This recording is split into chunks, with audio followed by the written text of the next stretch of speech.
यांची निगरून हत्या, त्याचबरोबर परभणी येथील आंदोलनातील युवक सोमनाथ सूर्यवंशी याचा कोठडीत झालेला मृत्यू आणि राजगुरुनगर खेड पुणे येथील 2 चिमुकल्या मुलींवर ज्या पद्धतीने अनन्वित हाल करून त्यांना मारलं, या गोष्टी निंदनीय आहेत.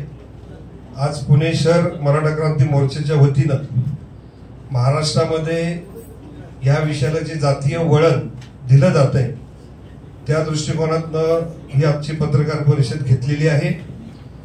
बीड जिल्ह्यामध्ये विशेषतः जे दहशतवादी वातावरण तयार झालेले, त्यातून काही तातडीच्या गोष्टी, काही मध्यम पल्ल्याच्या आणि दीर्घकालीन अशा 3 उपाययोजनेतून बीड जिल्ह्यातील सर्व धर्म जातीतील लोकांना भयमुक्त आणि दहशतमुक्त जर करायचं असेल तर त्या दृष्टिकोनातून आम्ही आज या ठिकाणी मागण्या मांडलेल्या आहेत. आणि याच दृष्टिकोनातनं सगळ्यात जी पहिली मागणी आमची आहे की कैलासवासी संतोष देशमुख यांच्या क्रूर हत्या प्रकरणामध्ये या कटाशी जे धागेदोरे आहेत, हे धागेदोरे खंडणी मागण्याच्या प्रकारापासून तर क्रूर निगरून हत्येपर्यंत एकमेकाशी ते कनेक्ट आहेत. आणि त्यामुळे हे कनेक्ट असलेले सगळे धागेदोरे SITच्या बाबतीमध्ये, SIT मध्ये विविध जिल्ह्यातील एक्सपर्ट अधिकारी आणि ज्यांचा स्थानिक राजकारण्यांशी कोणत्याही प्रकारच्या संबंध नसलेल्या लोकांचा समावेश करून त्या SITच्या मार्फत हा सखोल तपास तातडीने करण्यात यावा. त्याचबरोबर ही केस फास्ट ट्रॅक मध्ये चालवून अशा वेगळ्या ठिकाणी संरक्षित वातावरणात केली पाहिजे.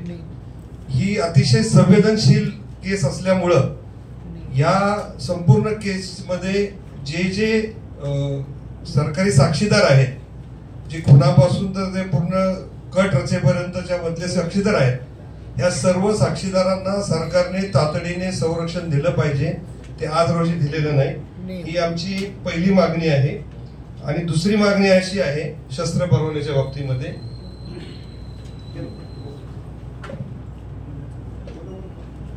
या ठिकाणी बीडमध्ये महाराष्ट्रातल्या सर्वात जास्त तिथं जिल्ह्यामध्ये शस्त्र परवाने देण्यात आले आणि ते शस्त्र परवाने 1200च्या वर शस्त्र परवाने तिथे दिलेत आणि ते बेकायदेशीरपणे दिलेले आहेत.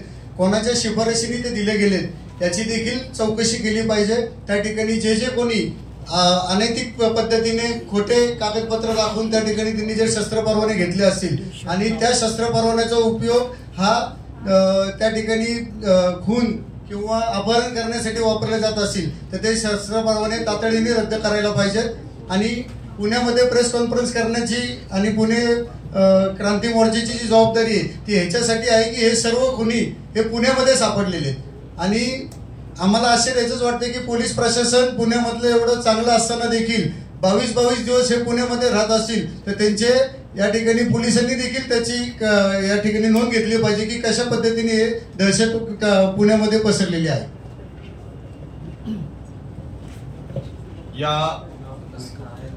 या सगळ्या प्रकरणामध्ये महत्वाचा रोल ज्या व्यक्तीकडनं पार पाडला गेला आहे, बीडमध्ये जी दहशत पसरलेली आहे त्यामागे आमचा ठाम आरोप किंवा आमची सत्यता आहे.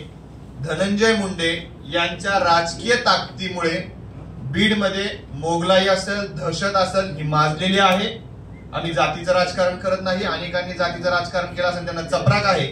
आमच्या प्रेची सुरुवात करताना आम्ही परभणीतील व्यक्तीच्या बाबतीमध्ये पण सांगितलेलं आहे, बीडच्या आणि चाकणच्या पण. प्रामुख्यानं आज या पत्रकार परिषदेच्या माध्यमातून आम्ही मागणी करत आहोत.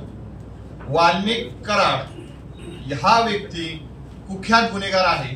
त्याचे कृत्य समोर आलेले आहेत. हा आरोपी फरार असताना एक मंत्री महोदय धनंजय मुंडे स्पष्टपणे जनतेच्या समोर येतात, जनतेला फाट्यावर मारून सांगतात, हो वाल्मिक कराड आणि माझं सख्य आहे, तो माझा साथीदार आहे.